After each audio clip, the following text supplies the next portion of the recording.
The pros make the pro money because they're pros. They're that good. You know? They're that good.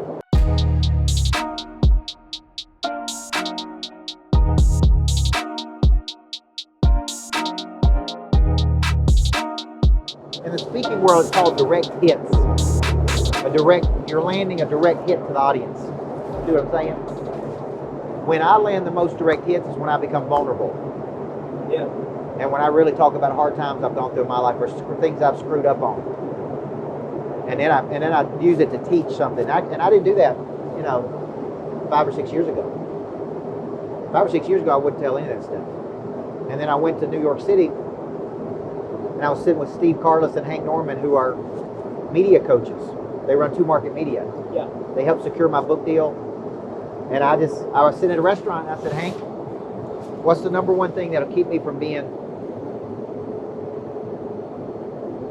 a big time dude in this place, in the world? He said, you won't be vulnerable.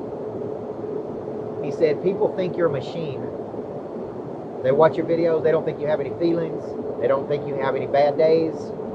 They watch this machine get up and work, and they cannot identify with that. Right. Chuck McDowell, one of my buddies, he said, here's what I want you to do one day. I want you to get out of bed in the morning when you look like hell, and I want you to roll over and turn that camera on. And I want you to tell people you don't feel like going and doing what you got to do today.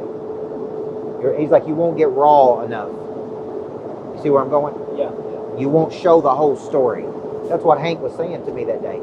Yeah. Until you tell the whole story, you're not going to connect to people like you could. And that's what changed. I changed that. Ladies and gentlemen, please give a warm bank card welcome to Coach Micheal Burt. Thank you. You know when I changed my mind about rejection? 25 years old. Thought I was going to get married. Bought an engagement ring. Fell in love. Ended up breaking up. Had to take the engagement ring back. Do you know what kind of a lonely day it is to take an engagement ring back? It was rough. I took it back, and the person behind the jeweler said, sir, why are you bringing this? Just out of curiosity, why are you bringing this back? Is it a broken engagement? And I was like, I will punch you in the face. Who asked a question like that? I went through 6 months of clinical depression. My mom's a nurse, clinically depressed. The only thing that got me through that was work. Worked 18 hours a day, slept in my office. Kept my mind busy. I couldn't go 1 second without thinking about that girl. 1 minute without thinking about her. While I was the head coach trying to coach other people. While I'm going through this miserable season of life, everybody was giving me sympathy. I can't believe she did that to you. You're such a good guy, such a good catch. Worst thing any people could do for me. 6 months, I go seeking sympathy. This is what people do who are not performing, by the way. Can you believe the company wants me to do that? Can you believe it pushes that hard? You believe this? You believe that? And other low-level people console you. Yeah, I know, man. It's crazy. That sucks. I can't believe they do that. Misery loves company. Like, gravitate toward like. Big-time people do not want to hang out with non-big-time people. Everybody understand that? So I'm doing this to my stepdad one day. Never said a negative word to me. I said, man, can you believe she did that to me? Out in the front of our house. He's shoveling something. He sticks that shovel down. Boom. And he looks at me and he said, let me tell you what I can't believe. I can't believe somebody with your talent and your potential is letting one person stand between you and your goals. He said, and I think it's about time you got your head out of your ass and go do what you're supposed to be doing. Amen. Yeah. And that's exactly what I needed to hear. Hey, this is Coach Micheal Burt, and if you want to get a text daily from me, 5 days a week, activate and reactivate the Pray Drive, some of my best concepts, a little shot of Coach every single morning, I want you to text this number, text Monster Producer to this number, and I'd love to come into your life every single morning and get that Pray Drive activated. Let's go. And I went from being in a second when he said that to me.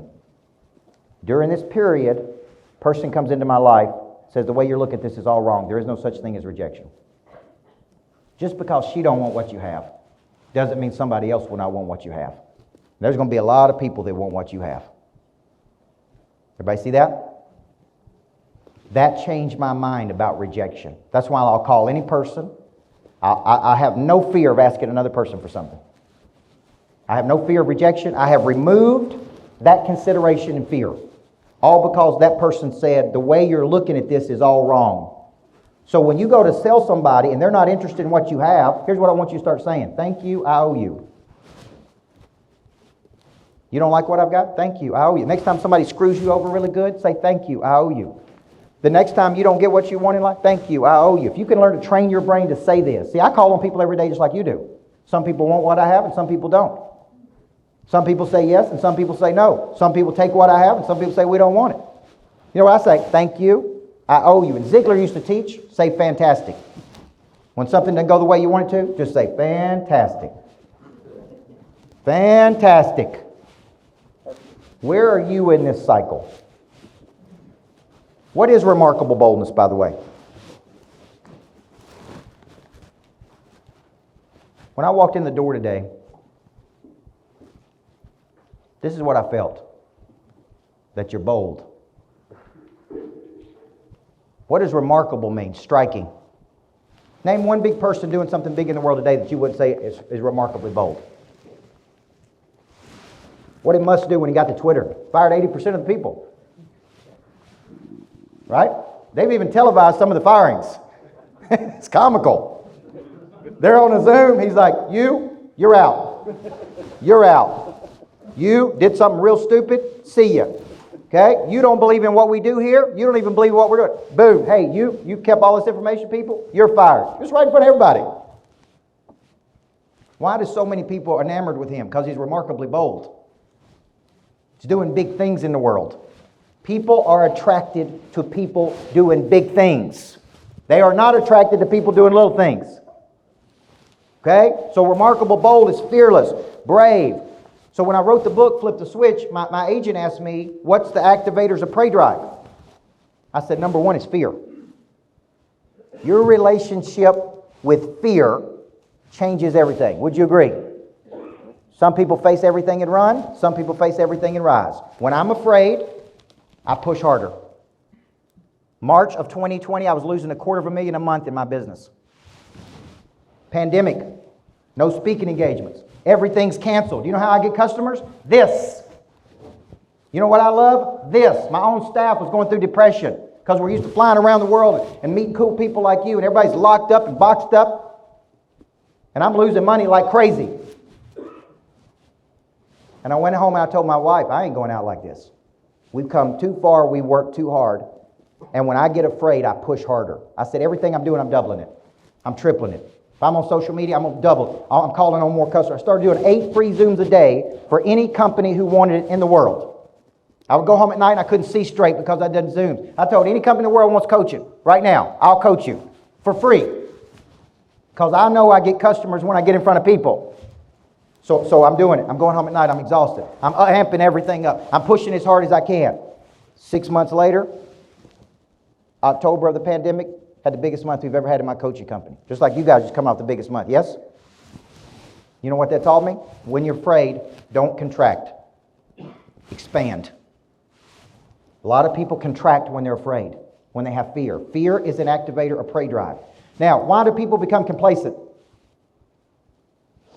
How many of you would say at some point in your life you become complacent? Yeah. 2 or 3 years ago, I was complacent. I hired a former MMA fighter from Mexico to be my personal trainer. I paid him $50,000 to go with me everywhere I went. We would get in at night at 11 o'clock at night to a hotel. He would come down. I say, what? He said, let's go right now. What do you mean right now? It's 11 o'clock. I know. Let's go work out. For 1 year, that dude went everywhere I went. Changed my eating habits, changed my workout schedule, would not let me miss a workout. I needed that accountability and discipline. I wanted to go pro, but I didn't have the discipline it took to go pro. When I paid the $50,000 and he went over with me, that did it. When you pay attention. You with me? Fear is an activator of prey drive. Relationship with fear is a good thing. So when you think about fear, the reason we become complacent is because all of our needs are met. Satisfied needs never motivate people. Only unsatisfied needs. So if you got a good house, you got a good car, and you're living in a good house, and you're making good money, and you got good everything else, guess what happens to that prey drive? It is suppressed. And then we gradually settle to a place of mediocrity. That's what complacency means. Gradually settle to a place of mediocrity. Does that sound sexy? No. See, you just had the best month you've ever had. Is that what you said? Can you back it up 3 straight months? Can you do it back to back to back to back to back to back to back? Can you do it again? Can you do it again? Can you get challenged? Can you push yourself? Can you do it again? Can you do it again? See, that's what I'm looking at. Can you do it over and over and over and over? Do you have the consistency that it takes to do it over and over and over? This is why people don't win back-to-back championships, because they're tired and they're worn out and they're exhausted. Here's what they said: I got what I came for. I'm done. I'm fed. I'm well fed. Any of y'all send your kids off to school in the morning and say, here's what I want you to do today. Go gradually settle to a place of mediocrity. But that's what adults do, yes or no? See, if I looked at this room and I said, break down the sales numbers for me right now, here's what I would see. 2.5% of the top performers. 13.5% of people are the next group. 34% is in the next group. 34% the next group. 16% of you are not performing at all. That's the law of diffusion. Now, when you think about that, you got to ask yourself, are you satisfied being in whichever group of those you are? I'm in the third group, but I know I'm better than this, man. So when companies hire me to come in and coach their people, here's what I say. That first 34% is where we're going to show the biggest improvement. Because those are early adopters. They're hungry. They're humble. They're trying to get better. They just need some direction and coaching. Then you got late majority. They're going to be slow to respond. It's going to take them a while. Then you got laggards. It don't matter if you brought Jesus in. Ain't nothing happening. You with me? And only you got to decide where you're going to be, because I can't make this decision for you.